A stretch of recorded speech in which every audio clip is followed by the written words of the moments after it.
The winter air hung still over the temporary American processing camp. It was late 1944, somewhere along the edge of a defeated German front, and the morning frost clung to the canvas walls of the intake tent. A line of exhausted female prisoners moved slowly forward, boots sinking into the mud, hands trembling from cold and uncertainty. Most were auxiliary staff, clerks, medics, signal operators, women who had been swept into the collapse of the Wehrmacht's retreat. They expected harshness. For months, propaganda had warned them of how the Americans would treat captured women. Many braced for humiliation. Others silently rehearsed whatever dignity they could hold on to. But inside the tent, the atmosphere was strangely calm.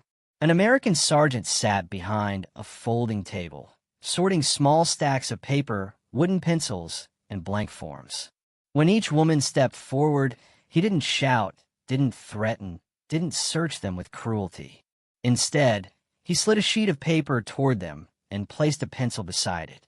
Write your name, and if you want, write a letter home. For a moment, the entire line froze. No one expected this. The simplest objects, paper and pencil, felt impossible, unreal. And this quiet moment of disbelief would reveal a much larger story that followed. The shock that moved through that intake tent did not come from the objects themselves. Paper and pencils were ordinary things, mundane tools of daily life before the war. The astonishment came from what the women believed would happen to them once captured. To understand why this single moment became so powerful, we must step back into the world they came from, into the final years of a conflict where fear, collapse, and propaganda shaped every expectation. By late 1944, Germany's military structure was unraveling. Cities were burning, supply routes failing, and divisions retreating faster than Berlin could replace them. In a rush to fill shortages, tens of thousands of women had been absorbed into auxiliary roles. They serve in the Nachrichtenhelfer and communications auxiliaries, the Luftwaffe Signals Corps, medical units, administrative offices, and field hospitals. Some volunteered out of loyalty. Others were drafted or pressured through social mechanisms that had intensified as the war turned against Germany. Although these women were not frontline combatants, they lived near the machinery of war. They saw the wounded, heard the artillery, and witnessed the crumbling of a nation. And when American forces advanced, these same women found themselves swept into mass surrenders along roads, in hospitals, and inside abandoned command posts. Many surrendered carrying nothing but a small bag and whatever identity card they still possessed. Yet the surrender itself carried a heavy psychological weight. For years, Nazi propaganda had painted a terrifying picture of Allied capture, especially at the hands of Americans. Women were told that they would be treated brutally, denied basic dignity, perhaps even killed. These stories spread across barracks, rail stations, and field kitchens. Even as the Reich collapsed and reality contradicted many of these rumors, fear remained. It was fear shaped by years of indoctrination, now intensified by desperation. In truth, the United States adhered strictly to international law regarding prisoners of war. The 1929 Geneva Convention required humane treatment, adequate food, medical care, and the right to maintain communication with family. American military police units and prisoner processing teams were trained to record each captive, issue identification documents, provide rations, and, crucially, allow prisoners to write letters home as soon as possible. This was not a gesture of kindness. It was an established requirement of lawful conduct. But none of this was known to the women walking into the intake tent. Instead, they carried the weight of uncertainty. Their uniforms marked them as part of the collapsing enemy. Some expected retribution for their association with the regime. Others feared judgment simply for being female auxiliaries, a role often misunderstood by both sides. American personnel encountered this fear repeatedly. Reports from processing camps in France and the Rhineland described women entering with rigid posture, shaking hands, or visible distress. Many expected interrogation or rough treatment. Some could not believe they were allowed to sit before answering questions. Others anticipated immediate separation, punishment, or confiscation of personal items. What they found was procedure. Each prisoner's name, age, specialty, and unit were recorded. Personal belongings were checked and documented. Medical needs were assessed. And at the end of this process, they were issued the essential tools of prisoner identity: a tag, a form, and materials to record their details. This is where the moment occurred. For American officers, giving paper and pencils was routine. For the women, it challenged everything they believed would happen next. Instead of fear, they were offered something that symbolized structure rather than chaos. Instead of humiliation, they received the means to communicate. In military administration, a pencil is just a tool for record keeping. But in that tent, it felt like permission to remain human. Some women stared at the blank sheet for long seconds before writing. Others whispered questions to the translator. Is this really allowed? One medic from a Luftwaffe hospital reportedly broke down in tears while writing the name of her hometown, simply because she had not expected the chance to send word home ever again. The Americans did not fully understand the emotional weight of this moment. They only knew that order had to be maintained and paperwork completed. But for the women, this first contact shattered the dire expectations they brought with them. And as they stepped out of the intake tent, holding their newly written forms and the surreal connection to home, they entered a world very different from the one they had prepared for. What they found in the camp would broaden this initial shock in ways few had foreseen. The broader environment surrounding these camps would deepen this contrast even further. The temporary processing tents were only the first step. From there, the women were moved into more established American POW camps, facilities designed to hold thousands of prisoners, often constructed from repurposed military depots, fenced farmland, or abandoned airfields. These camps varied widely in size and structure, but all operated within the framework laid out by U.S. Army regulations. The goal was simple: maintain order, provide basic standards of living, and keep prisoners alive until the war's end. For many female prisoners, the transition from battlefield chaos to the organized environment of a POW camp felt disorienting. They were given bunks, issued blankets, and assigned to barracks separated from male prisoners. Guards enforced rules, but those rules were predictable, another sharp contrast to the terror-filled stories they believed before capture. In many camps, American military police were instructed to maintain neutrality. No hostility, no favoritism, no unnecessary social contact. It was a system built on regulation rather than emotion. The daily routine reflected this. Wake-up calls at set hours, morning roll calls, distribution of rations that, while simple, were often more substantial than what many had eaten during the Reich's final months. Soup, bread, coffee, and canned goods became part of their new schedule. Medical examinations were conducted to register illnesses, check for injuries, and prevent the spread of disease. Many women were surprised at the thoroughness of these examinations, not because they expected neglect, but because they had been led to believe the Americans would not care whether they lived or died. The logistical effort behind every camp was immense. U.S. quartermaster units delivered food, uniforms, and supplies. Army engineers maintained water lines, fencing, and sanitation. Clerks processed paperwork constantly, documenting each new arrival. These administrative rhythms formed the backbone of the POW system. And among all these tasks, one stood out: managing correspondence. Letter writing was not simply a courtesy, it was policy. The Geneva Convention required that all POWs be allowed to send and receive mail. It was considered essential for mental health and served as proof of humane treatment under international law. The United States took this requirement seriously, understanding that communication helped reduce unrest and prevent despair within the camps. For female prisoners, the act of writing home carried layers of meaning. It offered confirmation of their survival to families who might have feared the worst. It allowed them to reconnect with a world they thought lost. And, most significantly, it proved that their captors were not the monsters they had been warned about. American camp officers knew the psychological value of this system. Reports from the U.S. Provost Marshal General's office noted that prisoners who wrote letters regularly were less likely to resist camp regulations, less prone to panic, and less likely to spread rumors. This made the distribution of writing materials a priority, even when supply shortages strained other areas of the camp. The process was simple.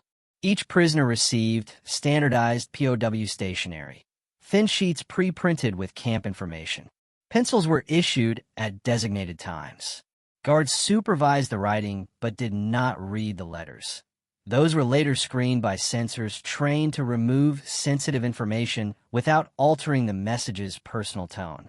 The women, accustomed to environments where surveillance and secrecy were constant, were often surprised by the relatively light touch of this system.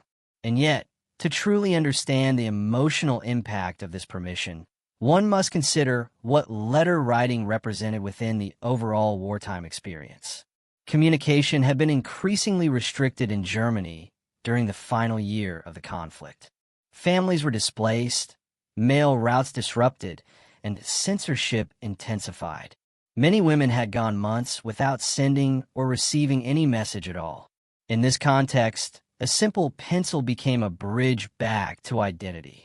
It also became a symbol of dignity. Regardless of the chaos that had brought them into captivity, the right to write affirmed that they were still individuals, not lost in the machinery of war. That realization spread quietly through the barracks as more women learned what the Americans allowed, or rather, what they were obliged to allow. The shock softened into relief. Suspicion shifted into caution, and slowly, the environment stabilized around these new expectations. The camps were far from comfortable. They were overcrowded, often muddy, sometimes hastily built. Rules were enforced strictly, and punishments for infractions were real. But within these walls, the presence of writing materials became an anchor in an unfamiliar world. These details, administrative routines, logistical decisions, camp protocols, set the stage for the deeper human experiences that unfolded inside. And from these foundations came the powerful angles that reveal how one simple gesture changed perceptions on both sides. Inside the American-run POW camps, the simple act of receiving pencils and paper branched into multiple layers of meaning: psychological, cultural, moral, and military. Each layer revealed a different angle of the wartime experience, showing how a small object could reshape expectations, humanize an enemy, and quietly alter the emotional landscape of captivity. The first set of angles focuses on the human and psychological dimensions that emerged as the women settled into camp life. For many of the women, the moment they touched that pencil was the moment years of propaganda began to crumble. Since the early days of the Third Reich, German media had portrayed the Western Allies, particularly Americans, as crude, brutal, and morally corrupt. Women were warned that surrender would mean abuse, humiliation, or disappearance. Radio broadcasts amplified these messages as the war turned against Germany. And by 1944, fear had become a powerful tool of internal control. Yet the processing camp presented a very different reality. No violence, no screaming, no stripping or degrading practices. Just paperwork, questions, and routine. The pencil became the first physical contradiction of everything they had been told. It represented a world governed not by vengeance, but by rules. And that realization triggered a profound psychological shift. Some prisoners later recalled that this was the moment they understood the war was truly over, not because they had surrendered, but because the worldview they had been taught no longer matched what they saw. Others described an overwhelming sense of confusion. If Americans were not behaving like the monsters they had been warned about, what else had been misrepresented to them? This angle captures an essential truth of wartime psychology. The smallest act can dismantle the largest lie. Although the camps were run with strict military discipline, the paperwork they generated unexpectedly reinforced a sense of individual identity for the prisoners. In the chaos of retreat, many women had lost their documents, personal items, or sense of belonging to any structure. Roles blurred, units dissolved, and identities became uncertain. The American processing routine restored clarity. Names were recorded, backgrounds documented, skills noted. It was impersonal, yet strangely grounding. Writing one's name on a sheet of paper sounds trivial, but to women who had marched through burning villages, crossed ruined bridges, or fled collapsing command posts, this act signaled that their story had not ended in chaos. They were not anonymous captives, they were accounted for. This mattered deeply for auxiliaries, many of whom feared being misidentified as frontline fighters or ideological operatives. A clerical worker remained a clerical worker. A nurse remained a nurse. A radio operator remained a radio operator. The pencil allowed them to assert the role they actually served, not the role fear might assign to them. In an environment governed by numbers and orders, a written name was a reminder of humanity. Another angle emerges when we examine the cultural contrast between the two sides. German military structure, especially in auxiliary units, often emphasize hierarchy, harsh discipline, and ideological expectations. Many women were accustomed to environments where questioning orders was dangerous, where small mistakes invited punishment, and where personal expression was tightly controlled. The American system operated differently. It relied heavily on standardized procedures, decentralized responsibility, and pragmatic implementation of international law. Guards were instructed not to personalize interactions with prisoners. Clerks processed forms methodically, without emotional involvement. Medical staff focused on health outcomes, not political loyalty. For the prisoners, this neutrality felt foreign. Why were the Americans not shouting? Why were they not rushing the process? Why were they treating us like administrative tasks rather than conquered enemies? The answer lay in institutional culture. To an American sergeant, handing out a pencil was simply part of processing. To an American lieutenant, allowing letter writing was part of the Geneva Convention. To an American doctor, treating a fever was a medical obligation. These roles existed independently of ideology. This bureaucratic approach unintentionally communicated something powerful. The American war machine was not fueled by hatred, but by procedure.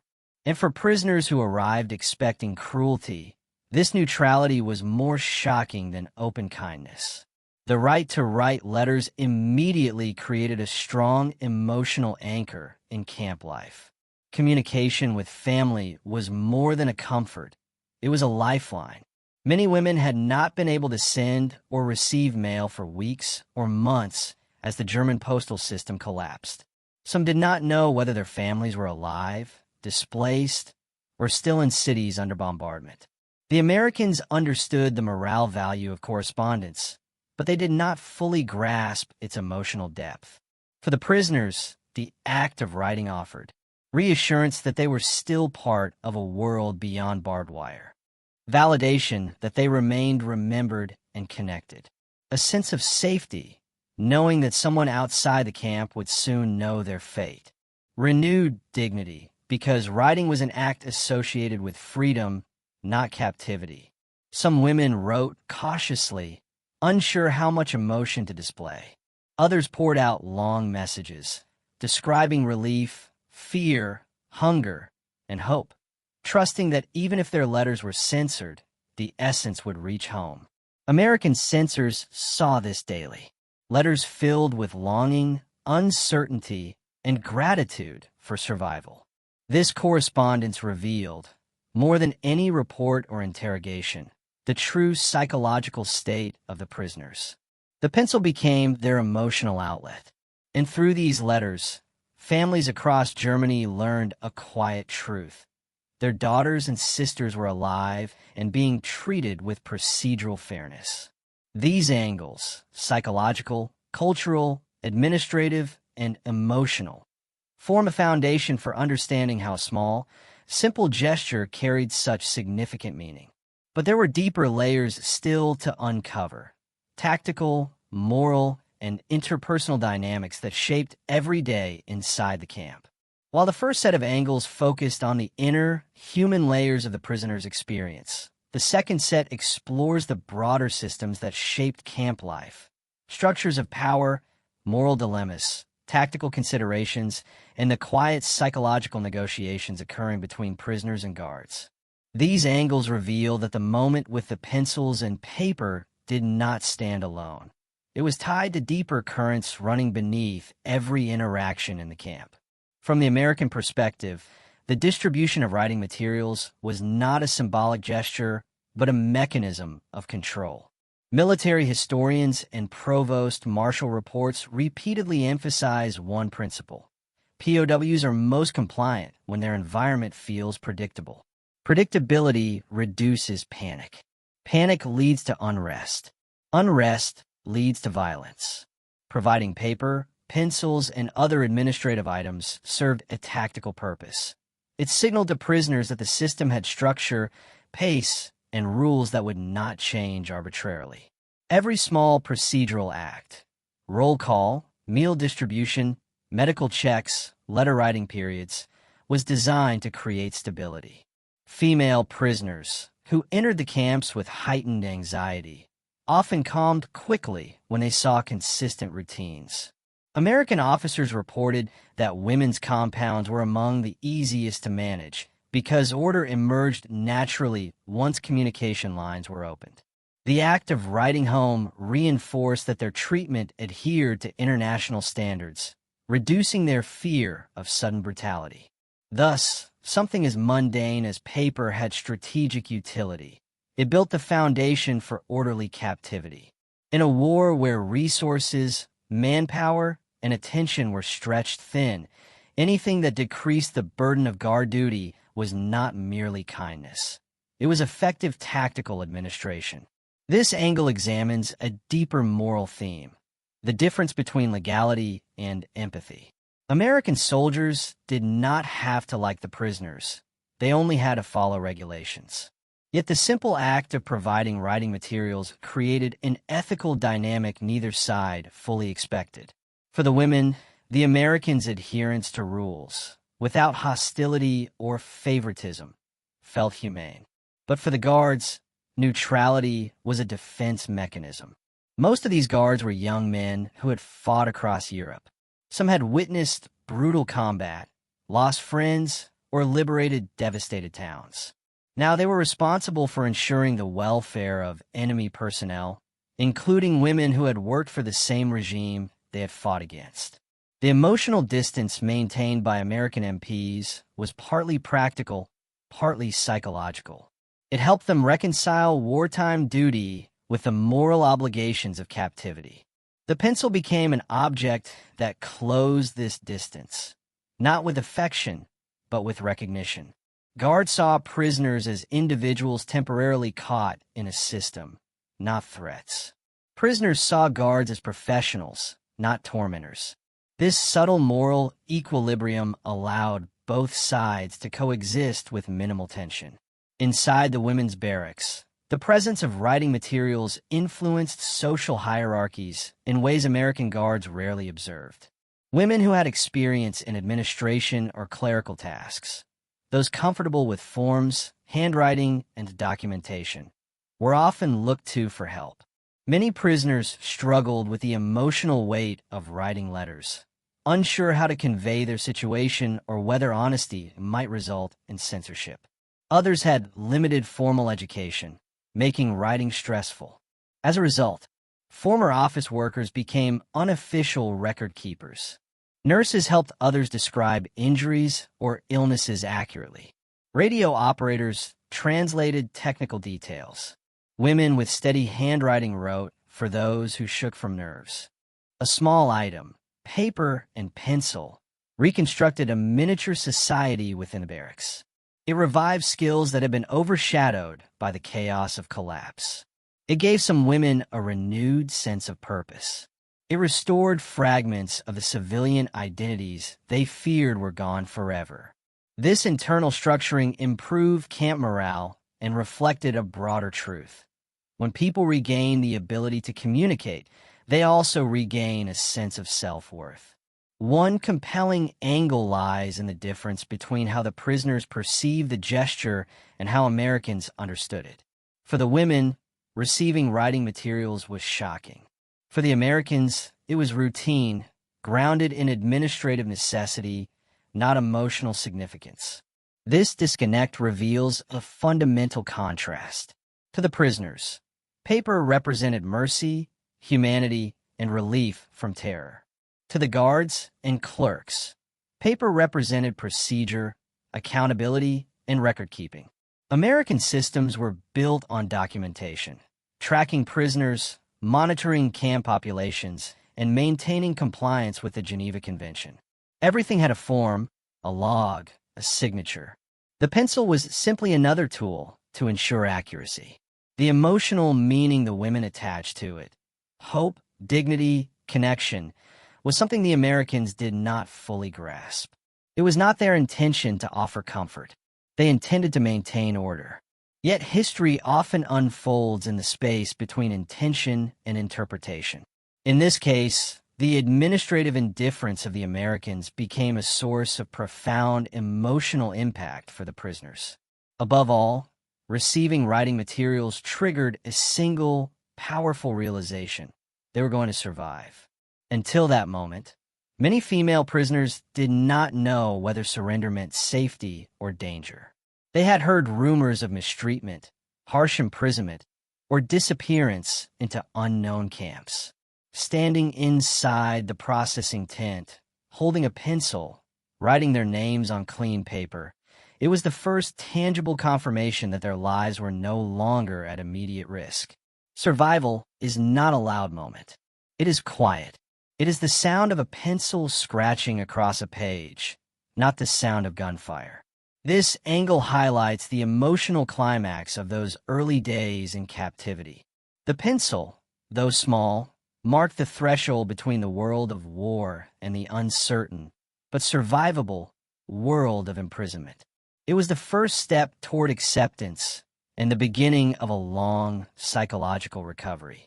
These angles, tactical, moral, sociological, bureaucratic, and existential, combine to form a deeper understanding of why such an ordinary item left such a lasting impact. The next stage in the narrative shifts toward the decisive turning point, the moment when these experiences crystallized into a broader realization shared across the camp. The final turning point arrived not with a single dramatic moment, but with a slow tightening of pressure, a pressure that had been building across the front for months. By early 1945, the war had shifted decisively. The Allies were no longer struggling for momentum. They had it, and the Axis forces knew it. Every village, every riverbank, every trench was now part of a collapsing defensive line. What came next would pull our story into the most intense and unforgiving phase of the entire conflict. The moment when desperation produced both heroism and tragedy in equal measure. The winter began to thaw just enough for the ground to turn into a cold, sticky mud. Tanks rolled forward slowly, struggling across fields once frozen solid. Foot soldiers marched through ruined farmlands that had been fought over so many times that no farmhouse, no fence, no tree remained untouched. The air smelled of damp earth, burned timber, and cordite, the scent of a battlefield nearing its end. Yet even in this grinding advance, the fighting was far from simple. The enemy, though weakened, was still disciplined, still determined, still capable of deadly resistance. Their artillery positions were cleverly concealed, their machine gun nests expertly placed along ridge lines and broken buildings. Every step forward came with the knowledge that an unseen barrel might already be aimed at you. The Allied columns advanced cautiously, with reconnaissance units pushing ahead, calling back every movement, every suspicious shape, every reflection of metal in the morning mist. Villages that once held only a few hundred civilians were now silent stone husks. Walls blasted out, roofs collapsed, windows shattered by shockwaves. These empty shells became strong points, and the enemy used them with brutal efficiency. By noon on the fourth day of the advance, the resistance stiffened dramatically. A series of coordinated counterattacks hit the flanks of the advancing units. It was sudden, violent, desperate. The ground shook with the thunder of bombardment. Smoke drifted across the landscape, thick enough to turn daylight into a gray twilight. Soldiers crouched behind broken walls, muddy ditches, the carcasses of destroyed trucks, anything that might shield them from the incoming fire. Radio operators shouted over static, coordinating artillery support. Medics sprinted through open fields under fire, dragging the wounded back to improvised shelters. Officers issued rapid-fire commands, their faces streaked with mud and sweat. The entire front line seemed to bend under the impact of the assault. Not broken, but close. Very close. And then came the critical moment, the action that defined the first half of the climax. A key defensive ridge, long identified on maps as the enemy's last real opportunity to halt the Allied momentum, erupted into a torrent of machine gun fire. The ridge commanded the valley floor. If it held, the advance would stall. If it fell, the path to the next major town and the collapse of the entire defensive network would open. For hours, the ridge remained an immovable barrier. Artillery rounds pounded its slopes, sending plumes of dirt and shattered rock into the air. Infantry units attempted to ascend through ravines and defile, only to be forced back by crossfire. Mortar teams worked relentlessly, adjusting trajectories, walking their fire closer and closer to the enemy bunkers carved into the hillside. The battle became a test of endurance. Smoke curled from smoldering craters. Shell-shocked soldiers lay flat against the earth as fresh waves of fire cut above their heads. The ground shook with every detonation, and every minute that passed ratcheted up the urgency. Because the weather was shifting again, clouds thickening, winds rising, threatening to ground Allied aircraft. If visibility dropped, the ridge might hold another day. And another day meant more casualties. Then, in the late afternoon, just as the sun dipped low enough to cast long shadows across the valley, a breakthrough finally emerged. Engineers, working under fire, managed to drag a flamethrower team within reach of the first bunker. Under covering smoke, they advanced up the slope inch by inch. The final sprint was brutal, a gamble taken in seconds. The flamethrower roared. The bunker fell silent. That single crack, that single breach, was all that was needed. In minutes, the entire defensive position began to unravel. Flares shot into the sky. Survivors retreated in small, frantic groups. Machine gun fire thinned. And the ridge, the obstacle that had defined the entire operation, was finally in Allied hands. The victory opened the path forward, but it also revealed something darker, something unexpected, waiting just beyond the ridge, and that discovery would define everything that followed. The ridge had fallen, but victory did not bring relief. Instead, it unveiled the next and most disturbing chapter of the advance. As the smoke lifted and the last pockets of resistance faded, Allied troops pushed over the crest and looked down into the valley beyond, and what they saw stopped them cold. The landscape below was not the expected mix of defensive trenches and retreating columns. Instead, it was a maze of abandoned dugouts, scorched supply depots, and hastily evacuated camps that didn't match the standard frontline pattern. Something was different here, something deliberate, hidden, almost secretive. The closer they moved, the clearer it became. This valley had been a rear area strong point, not for the regular frontline units, but for the logistical and administrative backbone of the enemy's collapsing war machine. It was a place never meant to be found, a place intended to stay behind the lines until the very last moment. And now it stood exposed. The first signs came from scattered documents blowing across the mud. Personnel files, supply rosters, partially burned lists of movements and prisoner transfers. Officers quickly ordered them collected. Intelligence teams moved up the ridge almost immediately, sifting through the fragments, piecing together the story that the enemy had tried and failed to erase before retreating. But the most jarring discovery came when the troops reached a cluster of reinforced huts near the tree line. The area was eerily silent. No gunfire, no civilians, no guards, only the creaking of warped wooden doors blowing in the cold wind. The soldiers had learned to be cautious. A silent camp could be booby-trapped. It could hide stragglers. It could hold enemy snipers waiting to strike. They approached in a staggered formation, rifles raised, checking corners and doorways. The tension was absolute. Inside the first structure, they found what remained of a communications post. Wires tangled across tables, field radios smashed with rifle butts, maps with entire sections torn out.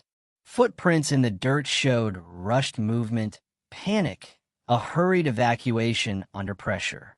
Ash piles in the corners suggested that papers had been burned until the very last possible second. But then the search teams reached the farthest hut, and everything changed. This building was larger, its wooden walls reinforced with additional planks. A padlock, now shattered, hung from the door. Inside, they found an underground entrance. Narrow stairs leading into a dark, windowless sublevel that had not appeared on any aerial intelligence reports. Flashlights cut through the darkness. The air was stale, and at the bottom of the steps, the troops discovered rows of holding cells, small, cramped, barely lit by cracks in the boarded-up ventilation shafts. This was not a barracks, not a supply depot, not a command post.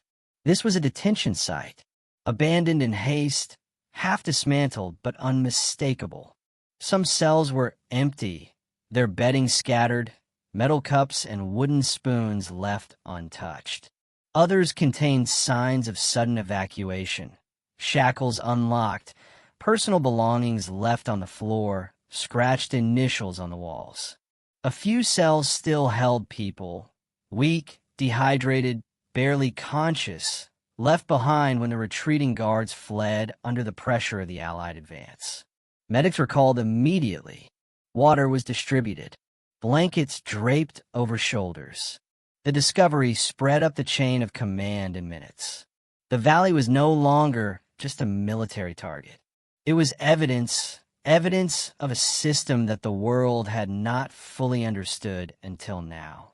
As more units arrived to secure the site, artillery still echoed faintly in the distance. The battle was far from over, but the emotional weight of this discovery overshadowed even the sound of war. Soldiers who had steeled themselves for combat now found themselves whispering, walking softly, their boots crunching on the gravel like intruders entering sacred ground. The intelligence officers worked with grim efficiency.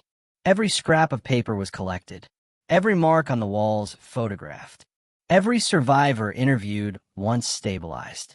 The valley, once just a tactical waypoint, had transformed into a symbol of what the war had truly become in its final months. Not merely a fight for territory, but a confrontation with the consequences of ideology, brutality, and desperation.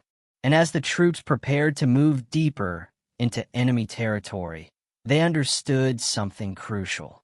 If this was what lay hidden behind a single ridge, then the final stretch ahead would reveal far more. and far worse before the war came to its end. The discovery in the valley changed the nature of the advance. What had begun as a tactical push toward the river line suddenly became something larger, a mission that carried moral weight and historical consequence. Command issued new orders within hours: secure the site, identify the detainees, catalog the documents, and determine how many prisoners had been moved or lost in the chaos of retreat. Military police units moved in first. Engineers followed, stabilizing damaged structures, shoring up the underground level, and installing temporary lighting so that medics could continue their work without interruption. The survivors, weak, malnourished, and visibly traumatized, were transferred to field hospitals under strict medical supervision. Their accounts, fragmented at first, slowly formed a clearer picture of what the site had been used for. This was not an isolated holding area.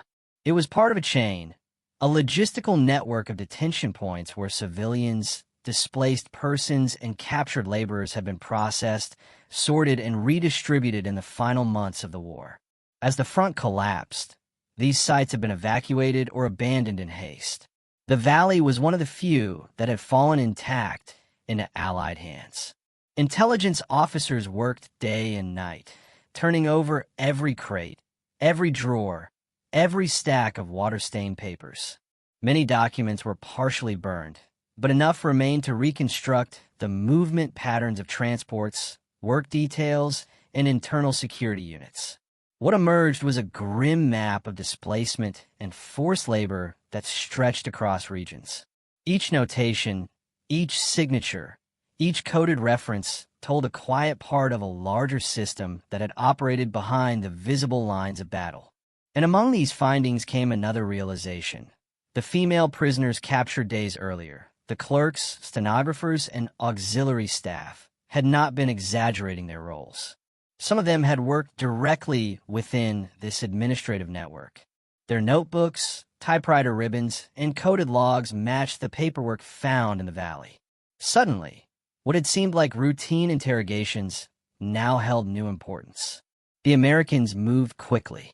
Working within the boundaries of the Geneva Convention, officers questioned the women more thoroughly, but without coercion. Some were defensive at first, others fearful, and a few openly relieved to finally speak. They provided missing pieces, names of supervisors, transfer orders, last-minute evacuations, and the locations of other sites that had not yet been discovered. For the soldiers assigned to guard them, the shift was striking. These women, who had surrendered expecting harsh treatment, now became key witnesses in understanding the scale of the enemy's administrative retreat. The same prisoners who had once stared in disbelief at being handed pencils and paper now found themselves at the center of a widening investigation. But the aftermath also carried another dimension, one that could be felt in the exhausted silence that settled over the camp each night. The troops who had discovered the underground cells struggled to reconcile what they'd seen. Many had fought through hedgerows, forests, urban ruins, and river crossings. They had endured artillery, machine gun nests, and ambushes. But what they found in the valley felt different. It was not an enemy firing at them. It was the residue of a system collapsing under its own brutality. War correspondents, alerted through official channels, arrived within days. Their reports focused not on the battle for the ridge, but on the human cost revealed behind it. Photographs captured the cramped cells, the abandoned belongings, the stunned expressions of the rescued survivors. These images, circulated among military leadership, underscored the urgency of pushing deeper before more sites could be destroyed or evacuated. And so the advance continued, not with reckless speed, but with sharpened purpose. Units that had once measured progress by kilometers gained now measured it by what they might uncover next. In briefings across the front, commanders reminded their troops the enemy was retreating, but even in retreat, the machinery of its internal systems could still inflict lasting harm. Every captured site mattered. Every document mattered. Every rescued person mattered. The war was clearly entering its final phase, but the final phase was revealing truths that had stayed hidden for years. And as the Allies pressed forward, they carried with them a new understanding of what awaited them in the heartland. The further the Allies advanced, the clearer the pattern became. Every captured crossroads, every abandoned depot, every intercepted transport order pointed toward the same conclusion. The enemy's retreat was not only military, it was administrative, bureaucratic, and desperate. Entire records offices had been uprooted, filing cabinets burned. Prisoners shifted again and again as units withdrew under pressure. And each time, the Americans found themselves arriving only days, sometimes hours, after an evacuation. But the valley remained unique. It was the rare case where the retreat had been too hurried, the pressure too intense, leaving behind a nearly intact structure that revealed both the scale and the decay of the system. As fresh intelligence reports circulated, higher command ordered new procedures for all advancing divisions. Every unit now carried specific instructions on how to handle discoveries, document preservation, rapid medical intervention, and immediate transfer of witnesses for questioning. What had started as a local investigation was quickly elevated to a theater-level priority. The female prisoners, held initially under standard POW regulations, were steadily moved into a different category, not as combatants, but as administrative personnel whose testimony could corroborate or contradict the scattered documents being found. Their written statements, collected in orderly fashion, filled entire binders. Some entries were mundane, listing train schedules or supply totals. Others were stark, noting emergency relocations or incomplete orders that hinted at facilities abandoned under threat. To the Americans overseeing the process, these statements were not confessions. They were fragments of a collapsing system speaking through those who had served within it. And yet, the human dimension remained just as important as the intelligence value. Doctors treating the survivors rescued from the valley documented severe malnutrition, untreated infections, and psychological exhaustion. The majority had been forced into labor detachments, digging trenches, repairing roads, clearing debris, while others had been held indefinitely without explanation. Many spoke little of what they had seen, offering only short answers or quietly nodding when presented with translated documents. Trauma and silence hung over their words like a shadow. As winter deepened, the liberated were transferred to larger medical centers farther behind the lines. The troops who had first encountered them continued forward, carrying with them the memory of the valley, an image that would return in brief moments of quiet, between patrols or before sleep, when the mind wandered back to the smell of damp wood and stale air. For many, the discovery became the turning point that clarified why the war had to be finished, and finished completely. Meanwhile, the logistical demands of the advance grew. Engineers repaired bridges under freezing winds. Supply trucks rumbled through narrow, rutted roads carrying fuel, rations, blankets, and medical kits. Field commanders pushed their men forward not only to maintain momentum, but to prevent the enemy from erasing more of its hidden infrastructure. Terrain that once seemed strategically unimportant, farm roads, river crossings, small villages, now carried new urgency. Each discovery added to a growing map of sites that analysts at headquarters pinned to a wall-size chart. Dots connected to lines. Lines connected to patterns. Patterns form a system. And at the center of that system were the individuals who had lived, worked, and suffered within it. By early spring, the intelligence gathered from the female prisoners helped confirm the existence of additional camps farther east. These findings informed new orders for the Allied push, ensuring that advancing columns did not bypass locations likely to contain detainees. What had begun as a battlefield pursuit became partially a humanitarian race against time, a race shaped by the capture documents, the rescued survivors, and the quiet testimonies written on the small squares of paper that had once surprised the women who received them. For the prisoners themselves, the aftermath was a strange mixture of relief, uncertainty, and reflection. Some faced formal investigations regarding their roles. Others were cleared quickly after their administrative duties were confirmed as non-criminal. Almost all expressed the same sentiment. They had never expected to be treated with fairness, let alone handed pencils and paper to document what they knew. The war was not yet over, but the clarity brought by the Valley's discovery helped define the direction of the final advance and the moral weight behind it. And as the Allies pressed on into the heart of enemy territory, the Valley remained a silent reference point, a reminder of what had already been uncovered and what still awaited them in the weeks ahead.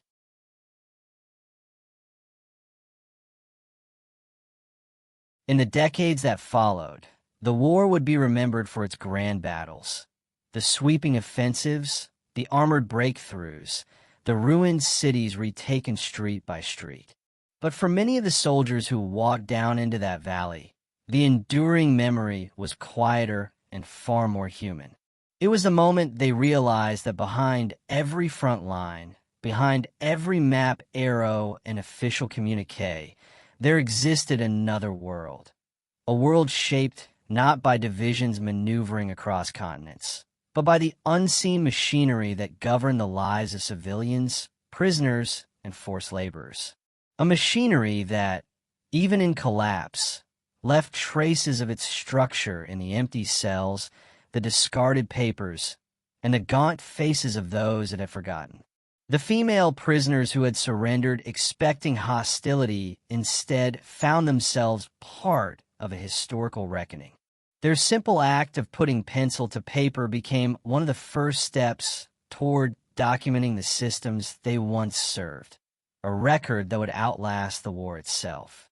Some of their writings ended up in archives, others in war crimes hearings, and a few in personal letters sent home after their release. None of them could have known that their testimonies, written in fear of punishment, would instead help shape the understanding of a generation. For the Allies, the Valley served as more than a tactical waypoint. It became a reminder that the war's deepest truths often hid in places never marked on maps. The ridge was a battle. The buildings below were evidence. The soldiers who descended into that underground room did not just liberate a handful of survivors. They opened a window into the structures of oppression that had operated quietly behind the chaos of retreat. And as the war drew to a close, those discoveries shaped how the world would document, investigate, and remember the conflict.